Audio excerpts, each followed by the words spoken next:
David Can here, another IB question in topic 1.2, uncertainties and errors. We're looking at a question about precision and accuracy in graphs. We have a question where the mass and weights of different objects are varied, are independently measured. We have a graph of the weight as the mass varies.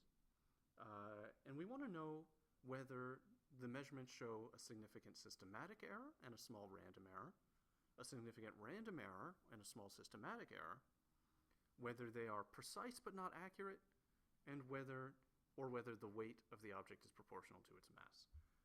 So taking a look at this question, three of these are really about precision and accuracy. The third one is not really related. It's about proportionality.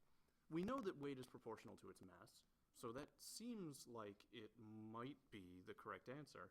But we have to look closely at the graph, because when we do, we realize that the best fit to this graph is going to be a straight line, and it's going to miss the origin. If it doesn't go through the origin, it can't be proportional. So D can't be the right answer. Next, to talk about the evidence of error in the graph, let's see if we can draw in those best fit lines. Okay, so for the best fit line, we're going to want to try and draw a straight line that gets through the center of all the data as best we can. That looks pretty good. It seems to go through the center pretty much, extended all the way to the end of the graph. For the max slope line, we're going to want to try and draw the steepest line that goes through all the error bars. So we'll start a little bit low and go high. And then we'll just adjust a little bit. So take a look here where the red line just cuts the corner of that box. And on the other side, the red line just cuts the corner of that box right here. So this would be the steepest line that will get through all the error bars. If we make it just a little bit steeper, it's not going to fit in this box. It's not going to fit in that box. All right, next up, what we want to do is add the min slope line. It's the same process, but in reverse. We're just looking for the shallowest slope that's going to fit all of the error bars. That looks like it about there. Just hits the corner of the box, just hits the corner of the box.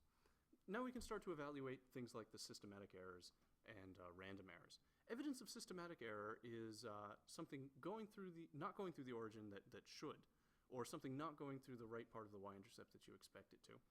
In this case, we expect the weight of a mass to be 0 when its mass is 0. So the best fit line ought to go through the origin, but the best fit, the black line, doesn't. It's off. So there's evidence of a significant systematic error.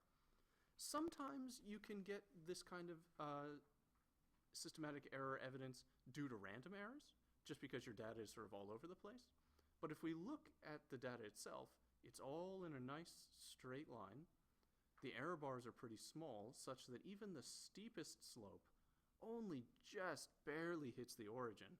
So everything would have to be totally in the worst possible unlucky case for random error for the data to have arrived the way it has due to random error alone. The rest would have to be systematic error. So the most likely case here is that we have a significant systematic error pushing all of the data up a little bit, and the result of random error then is small error bars. So I think the best answer would be A. Finally, answer C is a bit of a puzzle. It says that the measurements are precise but not accurate. I tend to agree with C as well. If we look at the data, we see that they follow the black line very, very well, and the error bars are quite small, such that there's very little deviation in the y-intercept. That indicates precision to me. And they also seem to be not quite accurate, because they all seem to be just a little bit too high, such that the best fit line doesn't quite go through the origin. So to me, C seems like just as reasonable of an answer as A. If I were taking this test, I would take a 50-50 guess at this point. I wouldn't worry about it anymore. I would probably lean towards A just because it's so similar to B. It makes it seem like more of the expected answer. C then seems a little bit more of the oddball answer. But this is something that's going to happen in your test a lot. You're only going to be able to narrow down a multi-choice question to 2 choices, say. So just make your guess, move on, mark the question to come back to later if you have time. But yeah, it's unlikely that you're going to be sure of every single answer on the multi-choice test.